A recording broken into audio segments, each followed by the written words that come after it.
كم ماينوريتي كم واحد مبر قبل البطل هذا سيء. ደቂ ኣንስትዮ ኣብ ናይ ሩዋንዳ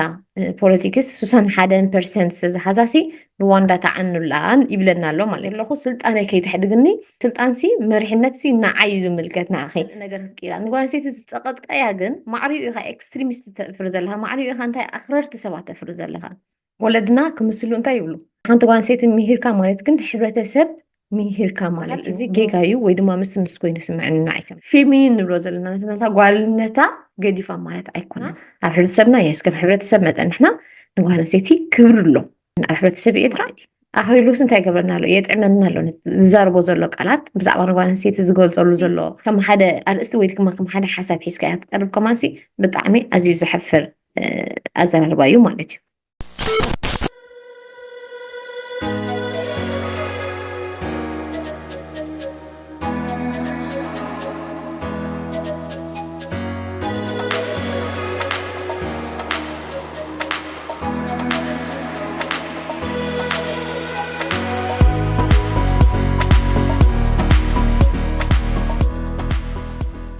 ሰላም ወሰናይ ከመይ ትቕኒ ክብራት ተኸታተልቲ መደባተይ ሎማዓንቲ ከዓ ካልኣይ ክፋል ኣብ ዝሓለፈት ሼር ዝበልክዋ ቀዳማይ ክፋል ብዛዕባ ማዕርነት ጓል ኣንስተይቲ ዕንወት ሕብረተሰብ እዩ ብምባል ዝተፈላለየ መፅናዕቲ ብምግባር ነታ ቪድዮ ሰሪሕዋ ዝነበረ ኣኽሊሉ ሓውና ንዓኣ መቐፀልታ ዝሓለፈ ቀዳማይ ክፋል ርኢና ሕጂ ካልኣይ ክፋል ብሓፈሻ ግን እቲ ኣብቲ ሕብረተሰብና ዘሎ ርድኢት እቲ ኣብ ሕብረተሰብና ዘሎ ኣረኣያ ናይ ጓል ኣንስተይቲ ንሱ ደስስ ክንፍትን ኢና ማለት እዩ ኣነ ብናተይ ኣብዛ ካልኣይ ክፋል እንታይ ዝብል ሓሳብ ሒዘልኩም መፅእ ዘለኹ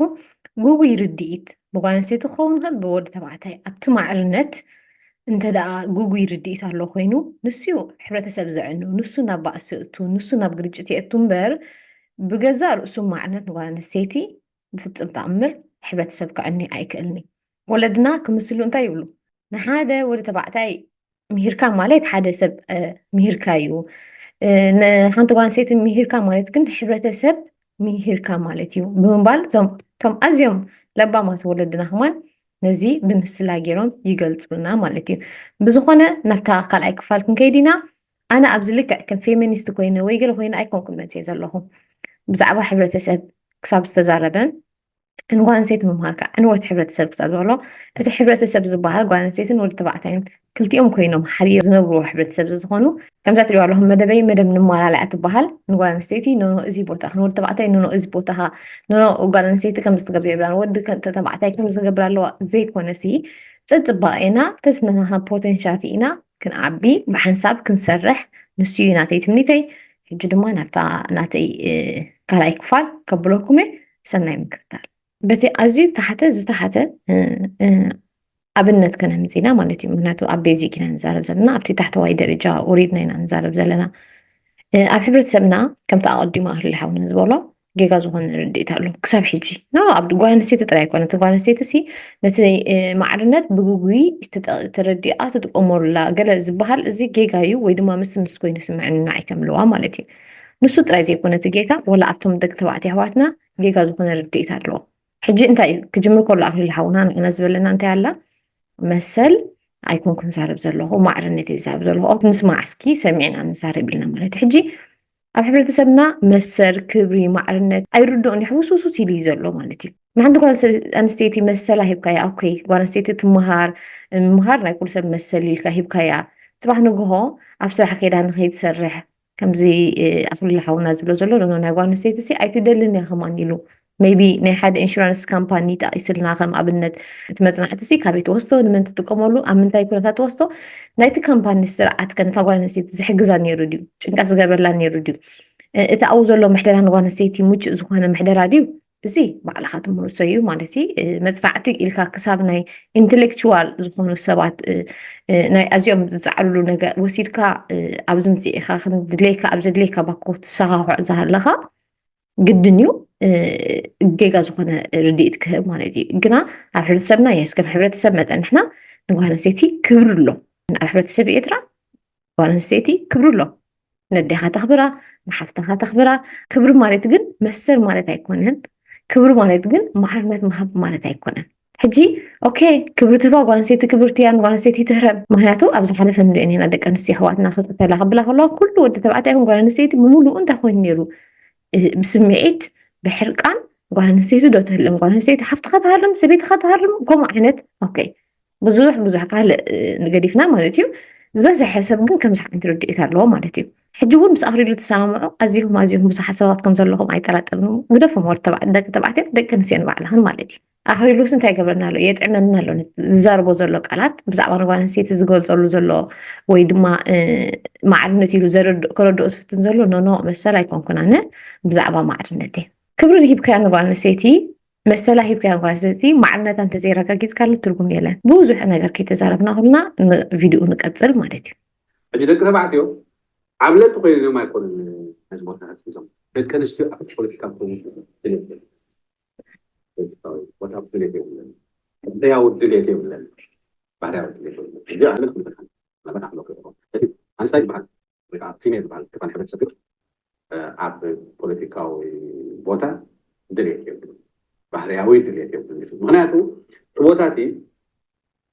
ዲል ሜኪንግ ሰማም ኣልወ ዲል ተባሂሉ ሓዳሲ ውሳኔ ትውልድ እዚ ይፈስ እዚ ይሳዕ እዚ ኣብ የስ ኤንድ ኖ ክትብል መዋዕል ዓበይቲ ነገራት ክትገብር መዋዕል ናይ ደቂ ተባዕትዮ ባህርያዊ ዕድልቲ እዩ ኣብ ሓንጎሎም ዘሎ ማለት ኣዝዩ ዘፍርሕን መብዛሕትአን ደቂ ኣንስትዮ ኣብ ስልጣን ዝመፅእ ከማ ናይ ተባዕታይ ባህል መብዛሕትኡ ኣብ ስልጣን ብፍላይ ኣብ ዓበይቲ ፖዚሽን ዝመፅእ ካብ ኣለባብሳ ጀሚርካ ካብ ኣቃውማ ኣካላት ጀሚርካ ካብ ኣካይዳ ጀሚርካ ካብ ኩሉ ጀሚርካ ናይ ወዲ ተባዕታይ ባህል ኣለዎ ሕጂ እቲ ግዛት እቲ ናይ ደቂ ኣንስትዮ ከምዘይኮነ ዝረዳእኒ ክበክል እዩ ዝነይርኒ ወይ ክስሕቕ ኣይረድአኒ በዚ ሓሳብ እዚ ማለት እዩ ንኣኽሪሉ ይኮንኩን ኣብዚኣ እውን ከይትጋገዩ ማለት እዩ ኣነ ነቲ ሓሳብ ናይ ኣኽሪሉ እየ ዝዛርብ ዘለኹ ደቂ ኣንስትዮ ብሰዘይደለየን ኣብ መሪሕነት ዘየለዋ እንተዳ ኢልና ተዘሕዝናኒ ግን ኣብዚ ግዜ እዚ ከምዚ ዓይነት ኣተሓሳስባ ከምዚ ዓይነት ርድኢት ድሑር ኣዝዩ ድሑር ኣቦታትና ከማንሲ ብግዜኦም ሲ ማዕቢሎም ካብ ብሓጎታቶም ማለት እዩ ሕጂ ከምዚ ዓይነት ድሑር ኣተሓሳስባ ወይ ድሑር ርድኢት እንተዳ ኣሎ ኮይኑ ኣብ ሕብረተሰብና ስቲል ማለት እዩ ክሳብ ሕጂ ብጣዕሚ ዘጉሂ ማለት እዩ ይፈልጥ እየ ብዙሓት ሰባት ምስ ብዙሓት ሰባት ተዘራሪበ ብዛዕባ እዚ ርእስቲ ብዙሓት ደቂ ተባዕትዮ በዚ ርእስቲ በዚ ኣተሓሳስባ ዝጓሂ ከም ዘለዉ ብዙሓት ደቂ ኣንስትዮ ከዓ ተዘራሪበ ወይ ኖኖ ፅቡቅ ኣለኮ ከምዚ ገለ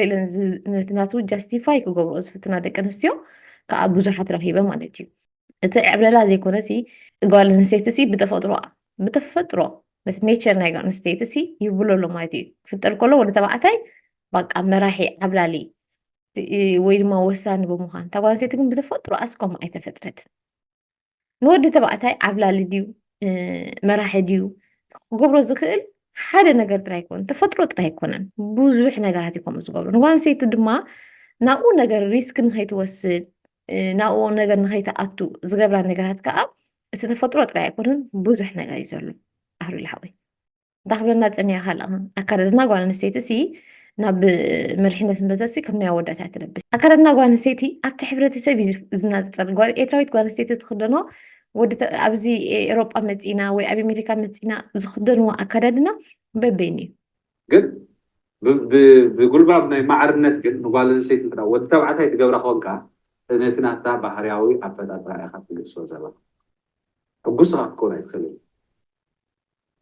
ጌጋ ርድኢት ናይ ማዕርነት እዩ ሕብረተሰብ ዝዕኑ ዘሎ ከምቲ ናይ ዝሓውና ብተፈጥሮ ዝመፅእ ብሕብረተሰብ ዝመፅእ ብኣከባቢ ዝመፅእ በቲ ባህሊ ናይቲ ሕብረተሰብ ዝመፅእ ይርድኦ ስለዘየለ እንታይ ይገብረና ኣሎ ሕውሱ ሰብለና ኣሎ እዚ ዓይነት ኣተሓሳስባ እዩ ከዓ ነቲ ሕብረተሰብ እንታይ ዝገብሮ ዘሎ ዘዕንዎ ዘሎ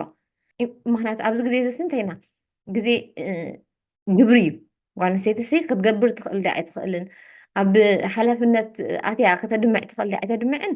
ባዕልና እንምስርቶ ሓቂ እዩ ከም ኣብነት እንታይ ከምፀልኩም ምኽእለ ናይ ሩዋንዳ ኩላትና ናይ ሩዋንዳ ፖለቲክስ እንተ ንከታተለሉና ኮይና ልዕሊ 60% ደቂ ኣንስትዮ እየን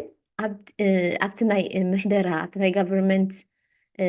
መንበር ዘለወን ማለት እዩ ፖዚሽን ዘለወን እዚ ልዕሊ 60% ኣብ ፖዚሽን ናይ ጋቨርንመንት ዘለዋ ደቂ ኣንስትዮ እንተዳዲእና እየን ሃገረን ከመይ ትኸይድ ኣላ ሩዋንዳ ሲ ኣብ ከመይ ደረጃ ኣላ ካብ ኣፍሪቃ ኣይኮነትን ምስ ዓለም እትወዳደር ዘላ ፍልጥፍ ዝኾነ ምዕባለ ትገብር ዘላ ሃገር እያ ሕጂ ኖ እዚአን ደቂ ኣንስትዮ እዚአን ኣብቲ ነገር ክሳተፋ ግደፎ እሞ ኤሮጳ ኣብ ኤሮጳ መፂኻ ክትሪኦ ኢኻ ባዕልኻ ማለት እዩ። ኣብ ኤሮጳ ይኹን ኣብ ካልኦት ሃገራት ደቂ ኣንስትዮ ኣብ ከመይ ዓይነት ናይ ምሕደራ ኣለዋ፣ ሃገራት ኣመሓድራ ኣለዋ። ካልኦት ሃገራት ብዙሓት ሃገራት ብደቂ ኣንስትዮ ዝመሓደራ ግደፎ ኣብ ላዕሊ ፕሬዚደንት ጥራይ ኣይትርአ ወይ ድማ ኣመሓዳሪ ናይቲ ዓዲ ጥራይ ትርአ። ኣብ ነፍሲ ወከፍ ዝተፈላለዩ ፅሕፈታት ሎዌርስ ኮይነን ደውካትር ኮይነን ኣመሓደርቲ ኮይነን ናይ ቁጠባ ክኢላ ኮይነን ክንደይ ደቂ ኣንስትዮ እንታይ ገብራ ኣለዋ የመሓድራ ኣለዋ። ክንደይ ደቂ ኣንስትዮ ንህዝበን ይምህራ ይጠቕማ ኣለዋ ማለት እዩ። እዚአን ኖ ቦተአን ኣይኮነን ቦተአን ስለዘይኮነን ኣብኡ ዘለዋ እንተዳ ኢልካኒ ንሱ ቀሲልካ ምስ ግዜ ትመሃሮ ነታ ዓውዲ ከዓ ዝያዳ እናፈለጥካያ ክትከይድ ከለካ ዝበለፀ ማለት እዩ። ኣብዚኣ ክንርዳእ ዘለና ኩሉ ሰብ ኣብ ዘይሞይኡ ኣብቲ ናቱ ፖቴንሻሊቲ እንተዳ ዘይኣትዩ ኩሉ ግዜ እንታይ ዝኸውን ዕንወት እዩ። እንታይ ይኸውን እቲ ሕብረተሰብ ጌጋ ትርዳእ ይሕዝ እሞ ኣብ ነፍሲ ወከፍ ገዛ መካትዕ ርእስቲ ኖኖ ከምዚ እንዲክን ከምዚ እንዲኸው እናተባሃልካ ትነብር ማለት እዩ። ብሕብረት ክትነብር ትፍትን ማለት እዩ። ሕጂ ኩላትና ነቲ ንሕና ክንፍጠር ከለና ምስ ተወለድና እንኡ ዝወሃበና ሩር ንዑ እናዕበና ንኸይድ። ኣብ ዓድና እንተዳሊእካ እቲ ወዲ ተባዕታይ ውልቅ ክብል ከሎ ካብ ንእሽትኡ ኩዕሶ ደገ ክፃወት ከብል ከሎ ጓል ኣንስተይቲ ኣብ ገዛ ኮይና ነዲኣ እናረኣየት ድስቲ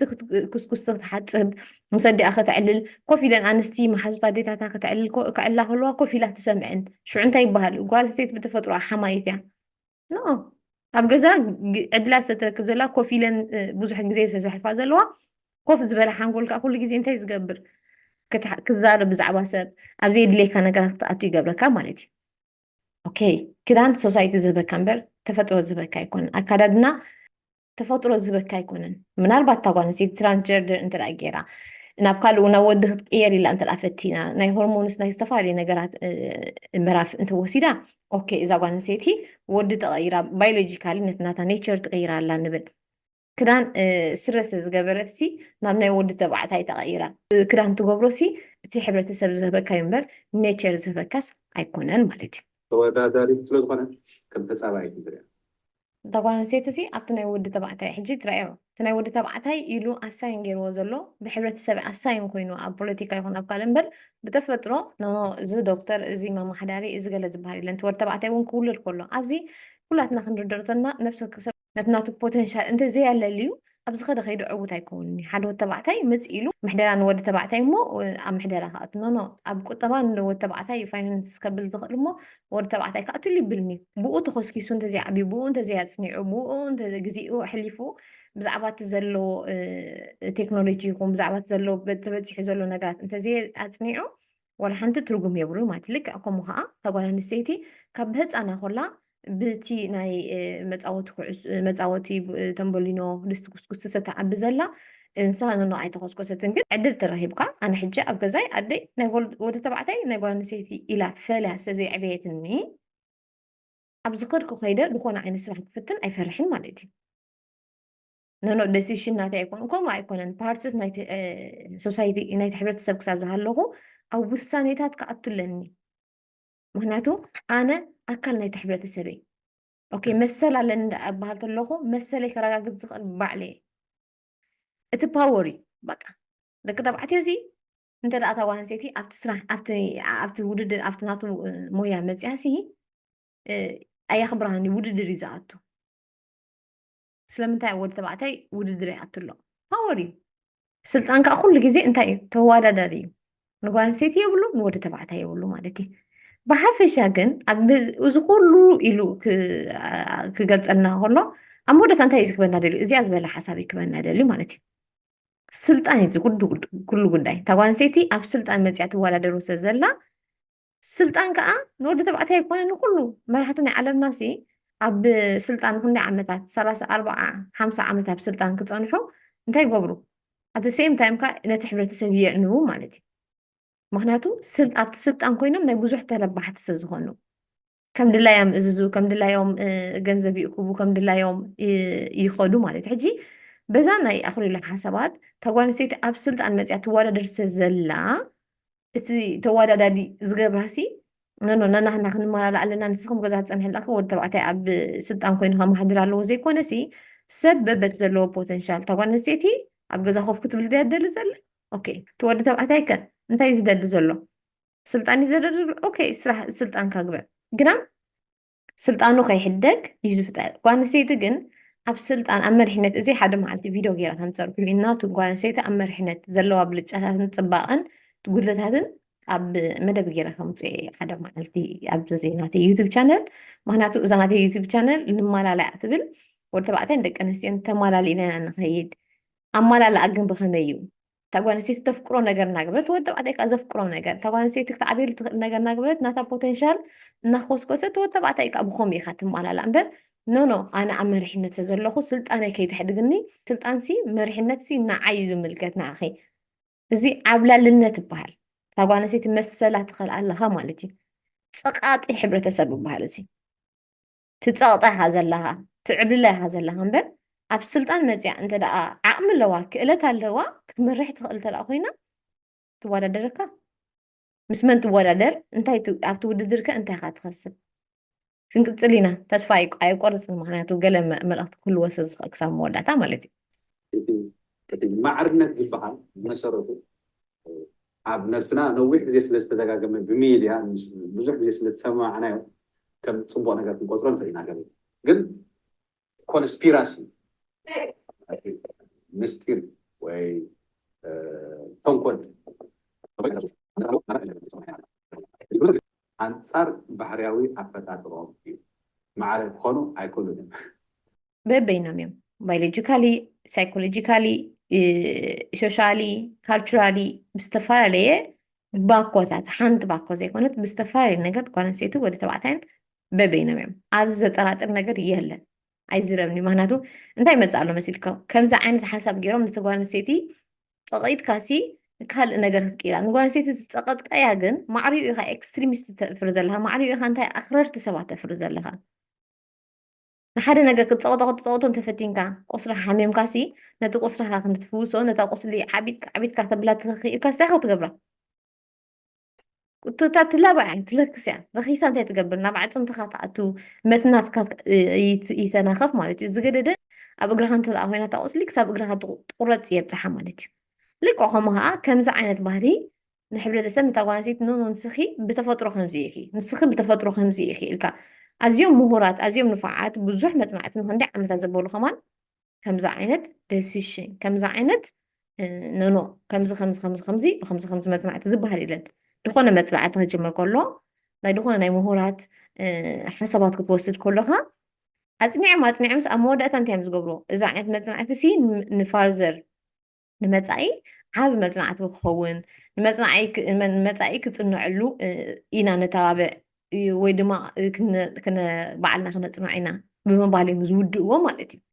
ኩሉ ሰብ ወዲ ተባዕታይ ንባዕሉ ኣብ ውሽጢ ደቂ ኣንስትዮ ንባዕለን ኣብ ውሽጢ ስድራ ቤት ንባዕልና ኩላትና በበይንና ብሽም ጓል ኣንስተይቲ ብሽም ወዲ ተባዕታይ ኮይኑ ጥራይ ኣይኮነን እዚ ሓሳብ እዚ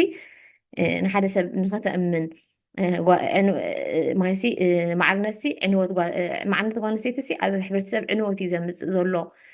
ኢልካሲ ከም ሓደ ኣርእስቲ ወይ ድማ ከም ሓደ ሓሳብ ሒዝካ እያ ትቀርብ ከማንሲ ብጣዕሚ ኣዝዩ ዘሕፍር ኣዘራርባ እዩ ማለት እዩ ንቐፅል ምናልባት ገለ ከሎ ክእል ጓል ኣንስተይቲ እውን ኮ ናይ ወዲ ተባዕታይ ነገራት ትሰርሕ ትኽእል ንኣብነት ኣብ ፖለቲካዊ ፖዚሽን ክትመፅእ ትኽእል ግን ከም ማይኖሪቲ ከም ውሕድ እምበር ኣብ ላዕሊ ቦታ ተታሒዛ ፀይቂ ይኸውን ጓል ኣንስተይቲ ኣብ ስልጣን ተመፅያ ፀይቂ እያ ብዙሓት ምሁራት ከዓ እንታይ ይብሉ መሲልካ ጓል ኣንስተይቲ እዚ ዓለምና በፂሓቱ ዘላ ሕጂ ኣብ ምዕባለ ይኹን ኣብ ህንፃ ይኹን ኣብ ኩሉ ዓይነት ቴክኖሎጂ ጓል ኣንስተይቲ ካብ ቀደም እንተትሕወሶ ነይራ እንታይ ምኾነ ምፀበቐ ተባሂሉ ብዙሕ ዕድላት ንጓል ኣንስተይቲ ይወሃብ ኣሎ ሕጂ ክትመሃር ኣብ ቴክኖሎጂ ክትኣቱ ኣብ መሪሕነት ክትኣቱ ሃገራት ማለት እዩ ደቂ ኣንስትዮ ኣብ ናይ ሩዋንዳ ፖለቲክስ 61% ዝሓዛሲ ሩዋንዳ ተዓኑላን ይብለና ኣሎ ማለት እዩ ደቂ ኣንስትዮ ኣብ ዘለዎ ኣብ ዝተፈላለዩ ፅፍታት ዘለዎ ሃገራት ዝተረኣየ እተን ብደቂ ኣንስትዮ ዝምርሃ ሃገራት ንኮሮና ቫይረስ ቀልጢፈን ክቋፃፀረኦ ክኢለን ቀልጢፈን እንታይ ክገብራ ጀሚረን ነቲ ሕብረተሰብ ኣንቂሐንሲ ቀልጢፈን ደሲሽን ወሲደን እዚ ውዱእ መፅናዕቲ ወይ ድማ ኖ ደቂ ኣንስትዮ ብደቂ ኣንስትዮ ስለዝምርሓ ኣይኮናን ዝብለካ ዘለኹ ሕጂ ድማ ልክዕ ከምቲ ንስኻ ዝገበርካ ጌጋ ከይገብራነ ማለት እዩ እዚ ኣብ ማስ ሜድያ ኣብ ዝተፈላለየ ዓለምና ኣዝዩ ኣብቲ ግዜ እቲ ዝበሃለሉ ዝነበረ እዩ ካምብሪጅ ዩኒቨርሲቲ ግን ነዚ ነገር እዚ መፅናዕቲ ብምግባር እንታይ ኢሎም ደቂ ኣንስትዮ ዝምርሓ ብደቂ ኣንስትዮ ኣብቲ ናይ ፖሊሲ ሜኪንግ መንበር ዘለዎን ደቂ ኣንስትዮ ብዝምራሕ ሃገራት ቀልጢፎም ነዚ ናይ ኮሮና ቫይረስ ለብዒ ተቋፃፂሮሞ ዝብል ብሜድያ ዝግበር ዝነበረ ሓሳባት ንዑ እንታይ ገይሮሞ ኣፅኒዖም ከዓ እንታይ ኢሎም ክሳብ ደቂ ኣንስትዮ ኣብ ውሕድ ዝኾነ ፖዚሽን ዘለዋ እዚ ኢልና ክንውዳእ ኢና ግን ንዝያዳ መፅናዕቲ እንታይ እዩ ንዝያዳ መፅናዕቲ ገዲፍና ኣለና ኢሎም ኦፕን ዝኾነ ሪሰርች ገዲፎሞ ማለት እዩ ብሓፈሻ ግን ኣነ ብዚኣ ክምህር ደልዮ ዘለኹ ንሓደ ሪሰርች ምፅኢኻ ንሓደ ኢንተሌክቹዋል ፕሮፐርቲ ዝኾነ መፅናዕታዊ ፅሑፍ ኣምፅኢኻ ኣብ ዘየድሊ ወይ ኣብቲ ንስኻ ክትጥቀመሉ ነገር ወይ ንዓብቲ ንዓኻ ንስኻ ነቲ ናትካ ሓሳብ ከተርብሓሉ ትደልዮ ነገር እንተዳ ተእትዎ ኣለኻ እዝዩ ዕንወት ሕብረተሰብ እምበር ማዕርነት ብገዛ ርእሱ ዕንወት ኣይኮነን ክብሪ ጓል ኣንስተይቲ መሰል ጓል ኣንስተይቲ ማዕርነት ጓል ኣንስተይቲ ማዕረ እንተዘይከይዱ ትርጉም የብሉን መሰል ዘዝሃብካያ ኣብቲ ናይ ፖለቲካ ዘይተሳትፋ እንትዳ ኣለኻ ንኖ ዓቕሚ ይኮነን ትብላ እንትዳ ኣለኻ ኮንካ ትርጉም የብሉን ብዛዕባ መሰል ተዛሪብካ ብዛዕባ ማንነት ተዛሪብካ ኩሉ እንታይ እዩ መሕለፊ ግዜ ጥራይ ኮይኑ ይስተርፍ ወይ ድማ መካትዒ ወይ ድማ መባእሲ ወይ ከዓ መዕነዊ ሕብረተሰብ ኮይኑ ይተርፍ ማለት እዩ ብገዛ ርእሱ ማዕርነት ግን ወይ ድማ ኔቸር ብገዛ ርእሱ ግን ዕንወት ሕብረተሰብ ኮይኑ ኣይፈለጥን እዩ ከምቲ ዝበልካዮ ኣዝዩ ነናትና ፅባቅ ኣለና በበትናት ፖተንሻል እንተዳ ከይድና ከዓ ክንዓቢ ኣለና እምበር ንጓል ኣንስተይቲ ኣብ መሪሕነት ዝመፀት ንውትወት ተባዕታይ ተወዳዳሪ ብምግባር ኣየፍቅራን እዩ ዘሎ እንትዳ ኢሉ ኦኬ ኣብ መሪሕነት ዘሎ ኣብ ገዛ ትውዕል ዝተመርዓወ ወይ ድማ ኣብ መሪሕነት ዘሎ ሓንቲ ነብሳ ክትኣለ ዘይትኽእል ጓል ኣንስተይቲ ዝተመርዓወስ ኣይረኣናን እቲ ባህሪ ብእምነት ፈጣሪ ክፈጥር ከሎ እቲ ፍልልይ ነቲ ዘርእዎን ዝቐፅሉ እቲ ፍልልይ ከዓ ፅባቐ ዝፈጥር እምበር ክትተሓናፈፅ ኣለካ ማለት እዩ እጂ ዝረአ ዘሎ ናይ ማዕርነት ነገር ምትፍልፋል ወዲ ማዕረጓል ጓልካ ማለት ናይ ባሓቂ ፀይ ንኣህርሓውና ተሓናፊፅዎ ኣሎ ተሓናፊፅዎ ኣሎ እቲ ናይ ጓል ኣንስተይቲ ወዲ ተባዕታይ ተሓናፊፁ ዘይኮነ እዚ ናብ ካልእ ኤክስትሪም ዝኾነ ርእስቲ እንተኣ ከይድና ኦፍኮርስ ሓንቲ ጓል ኣንስተይቲ ነቲ ናታ ባዮሎጂካሊ ክትቅልውጥ እንትፍትን እንተኣ ኣላ ኦኬ ኣብ ማዕርነት ግን ማዕርነት ኣበይ ኣብ ስራሕ እዩ ማዕርነት ኣብ ኦፖርቹኒቲ እዩ ኣብ ዕድላት እዩ ማዕርነት ኣብቲ ደወይ ንስኻ ትነብረሉ ሂወት እዩ እምበር ኔቸር ናይ ዝቀየርካ ካልእ ኣልእስቲ ኢኻ ትመንዑ ማዕርነት ኢልካ ኣይትብዎን ኢኻ ማለት እዩ ምስ ኣምላኽ የተባእሰና እዚ ናይ ማዕርነት ነገር ግን ንመን ይቐንዲ ዝጎድእ እንተዳር ኮይኑ ደቂ ኣንስትዮ እዚ ማለት ግን ኩሉ ግዜ ጓል ኣንስተይቲ ስወልሓት ነገር ስለዘይብላ ኣብ ውሻጠ ትመለስ ከምቲ ናይ ቀደም ተዓፅያ ትንበራ እዚ ማለት ግን ኩሉ ግዜ ጓል ኣንስተይቲ ስወልሓት ነገር ስለዘይብላስ ኣብ ውሻጠ ትመለስ ከምቲ ናይ ቀደም ተዓፅያ ትንበራ ዘላ ትክክል ኣለዎ ሕጂ እዚ ኣብ ሕብረተሰብና ዘጥፍአና ዘሎ ነገር እንታይ እዩ ኤክስትሪሚስት ምዃን ንግደፎ ኣብ ኤክስትሪም ኣይኮና ንዛረብ ዘለና እንታይ ክኾን ኣሎ ግን ሓሸውየ የፃውተና ኣሎ ሓሸውየ ነና ጓል ኣንስተይቲ ከምዚ ኣብ ከምዚ ክእለት ትፈጠር ኣላ ከምዚ ምስ ዝበሃል ምሻ ኣሎ ምስ ዝበሃል እዚ ኣነ ብናተይ ኣገላልፃ ማለት እዩ ጌጋ ዝኾነ ርድኢት ዝንቡዕ ዝኾነ ርድኢት ንሕብረተሰብ ተመሓልፍ ኣለካ ማለት እዩ ከምኡ ዝበሃል የለን ክብሪ መሰር ማዕርነት ኩሉ እዩ ዝኸይድ ብሓንሳብ ኣዕለማ ትዛረባሉ ስለምንታይ መሰል ጓል ኣንስተይቲ ስለምንታይ ኢኳሊቲ ጓል ኣንስተይቲ ዝቃለሳ እንተዳሊና ነቲ ኢኳል ኦፖርቹኒቲ ኤክስትሪሚስት ዝኾኑ ነገራት ምግደፎም እቶም ልዕሊ ናቶም ባዮሎጂካሊ ነገራት ክልውጡ ዝፍቱን ሰባት ኣይኮነ ንዛረብ ዘለና እታ ጓል ኣንስተይቲ ኣብ ገዛ ኮፍ ኢላ ንደቃ እቲ ቤዚክ ዝኾኑ ነገራት እቲ ቀዳምነት ዘድልዮም ነገራት ቀዳምነት ዝተቐድም ዘልያ እምበር ኖ ወፂያ ክትሰርሕ ዘይደለይት ኣይኮነትን ትኽኢሉ ሓደ ሰብ ገና ሃይስኩል ተምሃራ ይኮነ ሓደርክ ምስታይ ክእልኒ ምክንያቱ ዕድሚኡ ይኮነን ማለት እዩ ደቂ ኣንስትዮ ከዓ ኣብቲ 30 ክሳብ 38 ዘለዋ ባዮሎጂካሊ እዘን ሰባት እዚአን እንታይ ይገብረን እቲ ዕድመቲ ንክወልዳ ደቀን ንክሕብሕባ ድማ እንታይ እዩ ዕድል ዝገብራሉ እዩ ስለዚ እታ ጓል ኣንስተይቲ ኣብ ገዛ ኮፍ ክትብል ወይ ኣብ ገዛ ኮፍ ምባል ትፈቱ ዘይኮነሲ ቀዳምነት ኣብ ሂወታ ትህቦም ታስዋይ ድማ ብከምዚ ሓሳብ ብዙሓት ደቂ ኣንስትዮ ኣብዚ ግዜ እዚ እንተዳሊእና ብፍላይ ኣብዚ ምዕራባዊ ሃገራት ካብ ስራሕ ከቋርፃ ከይተመርዓዋ ከይወለዳ ክነብራ ይመርፃ ማለት እዩ እዚ ከመን ኣፍሪዎን إتي حبرتسب إكستريم نخونا يجددن ማለት እዘን ሰባት እዚአን ካብ ደቂ 30 ክሳብ 38 ኣብቲ ናይ ምውላድ ኣብቲ ናይ ነብሲ ፆር ናይ ምዃን ግዜ ቆልዓ ናይ ምሕብሓብ ግዜ ስለዘሕልፋ ኣብቲ ስራሕ ክወሃበን ዝኽእል ማዕርነት ዕድላት ስለዝኽልክለን እንታይ ይኾና ኤክስትሪምስት ዝኾና ማለት እዩ ኣኽረርቲ ይኾና ማለት እዩ ሕጂ እንታይ እዩ እቲ ኣብዚኣ ክንርድአና ዘለዎ እቲ ሕብረተሰብ ምስ ከልከለካ ኖኖ ንስኻ ኣብዚ ጥራይ ኢኻ ኢሉ ኣብ ሓደ ባኮ ከእትወካ ምስ ፈተነ ካብቲ ባኮ ወፂኢኻ እንታይ ትገብር ካልእ ናትካ ዓለም ክትፈጥር ትደሊ ማለት እዩ ሕጂ እቲ ባዮሎጂካሊ ነታ ጓል ኣንስተይቲ ዝግድዳ ዕድሜታት ግዜያት ኣሎ ንሱ ቀዳምነት ዘትህብ እያ እምበር ኖኖ ንሱ ጥራይ ናተይ ወይ ድማ እዚ ጥራይ ናተይ ትብሎ ነገር የለን ኣብ ስራሓ ክትዓቢ ዘይትደሊ ካብ መዓልታዊ ፍልጠት እናደረበት ከተመሓድር ኣብቲ ውሳኔ ናይ ሕብረተሰብ ምሕደራ ክንብል ኮናስ ፓወር ክንብል ኮናሲ እዚ ኢልካ ዝውሰነሉ ይኮነን እንታይ እዩ ክትውስን ከለካ እንታይ ኢካ ትውስን ነቲ ሕብረተሰብ ኣብ ቁጠባ ኣብ ጥዕና ኣብ ትምህርቲ ኣብ ዝተፈላለየ ፀብሒታት ናይቲ ሕብረተሰብ ኢካ ትውስን ዘለካ እዚ ከዓ ጓል ኣንስተይቲ 50% ናይቲ ሕብረተሰብ እያ እንተዳ ኢልናያሲ እቲ ናታ ኣብቲ ፖለቲክስ ምህላዋ እቲ ናታ ኣብቲ ምሕደራ ምህላዋ እቲ ናታ ኣብቲ ናይ ቁጠባ ምህላዋሲ ንኩሉ ሕብረተሰብ ብማዕረ ዓይኒ ንክትሪኦ ኣብቲ ተሳታፊት ኣብቲ ናይ ምንታይ ክትከውን ናይ ለውጢ ክትከውን ኣብቲ ተሳታፊት ናይ ዕቤት ንክትከውን እዩ እቲ ናታ ፃዕዲ ማለት እዩ እምበር ነቲ ናታ ፌሚኒን ንብሎ ዘለና ነቲ ናታ ጓልነታ ገዲፋ ማለት ኣይኮነን ዝያዳ ከማንታ ጓል ኣንስተይቲ ዝተሳተፈት ኣብቲ ናይ ውሳኔ ጓል ኣንስተይቲ ኣብቲ ናይ ዝተፈላለዩ ነገራት ናይ ፖለቲክስ ዝተሳተፈት ሲ ዝያዳ እንታይ ይኸውን ዓወት መፅእ ዝያዳ እንታይ ይኸውን ፍሉይ ነገር ይመፅእ ማለት እዩ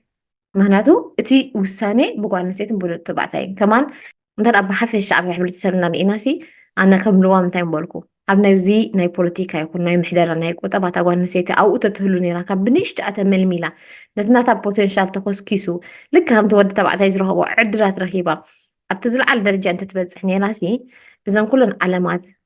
ዝቃተላ ምክንያቱ ደቂ ተባዕትዮ ኣብ ክሳይ ኮይኖም ማለት ነዚ ኣብ ደሲሽን ትብሎ ፀንሕካ ኮፍ ኮፍ ዝግበር እዚ ትግበር ገለ ዝበሃልሲ ንዕኡ ከምቲ ኣብ ነፍሲ ወከፍ ኣብ ገዛኣ ኣብ ስድራ ቤታ ዝኾነ ውሳኔ ክትውስን ኮላ ሓሲባ መርሚራ ትገብሮ ልክዕ ንዕኡ ከዓ ነዚ ናይ ዓበይቲ ናይ ዓለምና ነገራት ንዕኡ ሓሲባ ብዲፕሎማሳዊ ነገራት ምፈትሐቶ ይብላና ከምልዋ ማለት እዩ ዓቕሚ ዘይብላ ገለ ዘይኮነሲ ንዕኡ ብዲፕሎማሳዊ ዝኾነ ሰላም ክህብ ዝኽእል ኩናት ክፈጥር ዘይኮነ ዓለም ዲስትሮይት ክትገብር ዘይኮነት ንሰብ ነንሕድሕዱ ዝፀቃቐጠላ ዘይኮነሲ ነንሕድሕዱ ተሰሚዑ ነንሕድሕዱ እንታይ ክገብር ብፍቅሪ ክነብረላ ዝኽእል ዓለም ክትፈጥር ምኽኣለት ማለት እታ ጓል ኣንስተይቲ ዕድል ተዝወሃባ ብጣዕሚ ዘስሕቕ ባይዘወይ ብጣዕሚ ዘስሕቕ ኣብዚ ከምዚ ዓይነት ኣተሓስባ ምህላው ማለት እዩ ሕጂ እንታይ ይኸውን ዘሎ ምስለኩም ከምዚ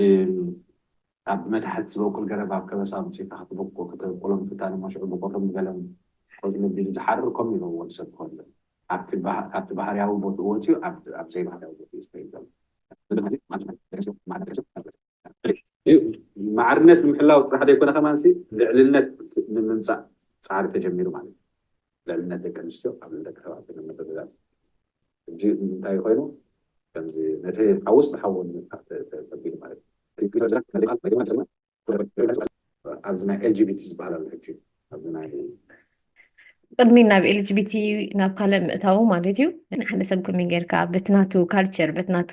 ኣተሓሳስባ መፂኻ ሲ ነቲ ናትካ ሓሳባት ተርዕመሎ እቲ ግቡእ ካ እቲ ናትካ መሰለ እቲ ናትካ ዕድላት ምስ ተሸፈነ ኤክስትሪም ክትከውን ይገብረካ ማለት እዩ ሕጂ ከዓ እዚ ከምዚ ዓይነት ሓሳባት ከምዚ ዓይነት ርድኢት ምስ ናይ ኤልጂቢቲ ኪዩ ምስ ናይ ካልእን ካልእና ተኣሳሲርካ ምምፃእ ኩሉ ነናቱ ርእሱ ዘፋሰ ኣተሓሳስባ ኩሉ ነናቱ ርእሱ ዝኸኣለ ነገር ዘሎ እንደቂ ኣንስትዮ ኢልካ ሕብረተሰብ ዕንወት ሕብረተሰብ ዓብይ ዝኾነ ኣርእስቲ ሒዝካ መፂኻ እንተደኣ ቆሎ ጥጥቆ ተዛሃለብ ኮንካ እንተደኣ ዕለታት ኣምፂኻ ፀፍፂፍካ ወይ ታሪክ ነጊርካ ወይ ድማ መፅናዕቲ ከምዚ ዶ ፐርሰንቴጅ ኢልካ ኣምፂእኻ ክትኮይ ተሓስብ ኣለካ ኮንካ ንናይ ሕብረተሰብ እዩ ተምፅኦ ዘለካ እንታይ ኢኻ ከተመሓልፍ ደሊኻ ንዓይ ከም ልዋም ኣይርድአነኒ ማለት እዩ ናተይ ሓሳባት ኣብዚ ኣኽበኩም እየ ማለት እዩ ሕጂ ብሓፈሻ ግን ግቡይ ርድኢት ኣብ ማዕርነት ጓል ኣንስተይቲ ምስ ዝህሉ እንታይ የምፅእ ዕንወት ሕብረተሰብ የምፅእ እዚ ከዓ ብጓል ኣንስተይቲ ሸነኽ ጥራይ ኮነ ጓል ኣንስተይቲ ነቲ ማዕርነት ብጌጋ ርዲእ ዝተረድአቶ ዕንወት ተምፅእ ኣላ ዘይኮና ንብል ዘለና ወላ በቲ ወዲ ተባዕታይ ሸነኽ እቲ ወዲ ተባዕታይ ጉጉይ ዝኾነ ርድኢት ኣብ ናይ ማዕርነት ጓል ኣንስተይቲ ተለዎ እንታይ ክገብር ፍትን ነታ ጓል ኣንስተይቲ ነኖ እዚ ቦታኺ ነኖ እዚ ከምዚ ናትኪ እናበለ ክዓብጣ ይፍትን እሞ ሽዑ እንታይ ይኸውን እታ ጓል ኣንስተይቲ ኤክስትሪሚስት ትኸውን ነታ ጓል ኣንስተይቲ ፀቕጣ ብዙሕ ነገር ጎድላ እሞ ነቲ ሕብረተሰብ እንታይ ይገብሮ ዕንወት የምፅአሉ ማለት እዩ ምክንያቱ ብዙሓት ሰባት በዚ ከምዚ ጌጋ ዝኾነ ሓሸውየ ዝወስድ መንገዲ ኣዝዩ ትሑት ዝኾነ ኣተሓሳስባ ኣብ ዕንክሊል ኣብ ክትዕ ኣብ ባእሲ ኣብ ዘይትደልየ ነገር ዝተዛእቱ ማለት እዩ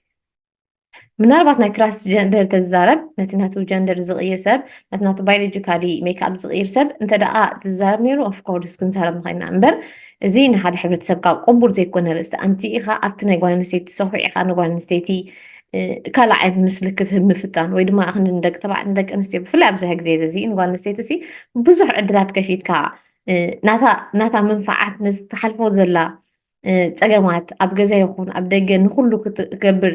ትፅዕር ዘላ ጓል ኣንስተይቲ ከተተባብዓ ከተብላ ክትፍትንሲ ብምሉእ እዚ ብዓለምና